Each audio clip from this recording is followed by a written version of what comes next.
Kaca memiliki peran yang sangat penting dalam konstruksi bangunan modern saat ini. Selain itu, kaca juga bisa digunakan pada sunroof mobil, botol minuman, panel surya, dan masih banyak lagi. Penggunaannya juga akan terus berkembang mengikuti perkembangan industri dan teknologi sesuai dengan kebutuhan manusia. Dan seperti inilah proses singkat pembuatan kaca. Salah satu produsen kaca terbesar di dunia adalah AGC Inc. yang berkantor pusat di Tokyo, Jepang. Indonesia juga akan memiliki pabrik kaca modern yang sedang dibangun di kawasan industri daerah Batang, Jawa Tengah. Bahkan diklaim nantinya sebagai pabrik kaca terbesar se-Asia Tenggara.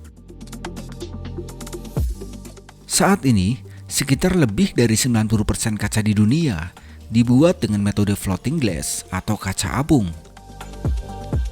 Secara umum, kaca dibuat dengan kombinasi antara bahan baku seperti pasir kuarsa, debu soda, gypsum, batu kapur dan dolomit, serta abu soda dan sulfat yang berfungsi untuk menurunkan titik leleh dari pasir.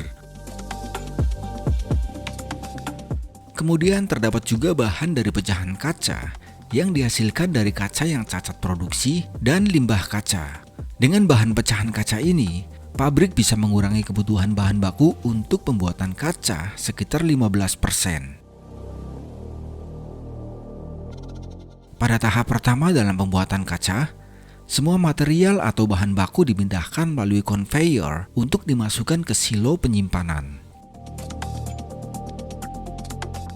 Pada proses ini, semua material akan diukur, ditimbang, dikombinasikan, kemudian dikirim menuju furnace untuk proses smelting. Saat di dalam furnace, udara panas dan gas alam akan dihembuskan ke dalamnya, sehingga akan membakar material sampai suhu 1537 derajat Celcius. Setelah semua material meleleh, maka akan terdapat gelembung-gelembung yang naik dari permukaan kaca pada proses smelting.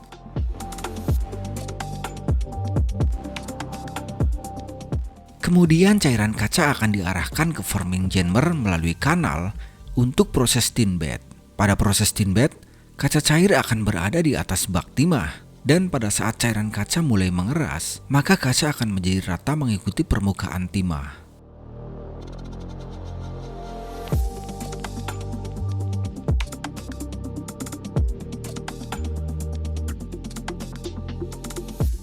Untuk proses berikutnya, kaca akan menuju oven panjang sekitar 234 meter yang digunakan untuk mendinginkan dan mengurangi ketegangan pada kaca secara bertahap. Kemudian suhu kaca ini akan menurun menjadi 593 derajat Celcius dan seiring beberapa waktu, suhu kaca akan semakin turun secara bertahap.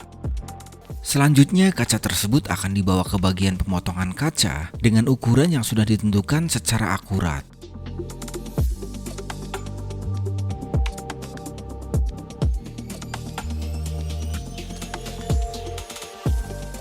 Sedangkan sisa potongan kaca yang tidak terpakai akan didaur ulang untuk digunakan kembali pada proses batching. Kemudian kaca akan dikirim ke vacuum transfer modul untuk menumpuk kaca-kaca ini menjadi satu, dan kemudian tumpukan kaca tersebut akan diperiksa dengan ketat kualitasnya. Setelah itu akan dimasukkan ke dalam tempat untuk dilakukan proses penyegelan dan siap dikirim ke konsumen. Proses pembuatan botol kaca juga tidak jauh berbeda dengan proses pembuatan kaca sebelumnya. Setelah semua material telah siap, maka akan dibawa ke dalam furnace untuk dilakukan proses smelting atau peleburan.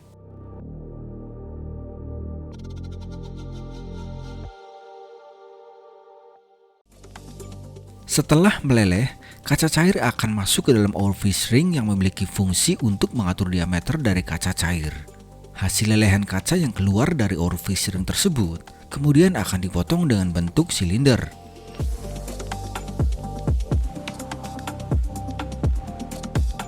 Setelahnya, potongan kaca cair itu akan masuk ke dalam proses pembentukan.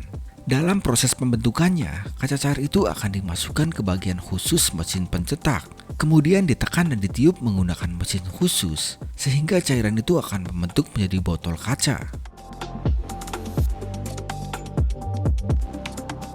Setelah itu, botol kaca akan dibawa ke tempat tertentu untuk mengurangi ketegangan serta mendinginkannya secara bertahap.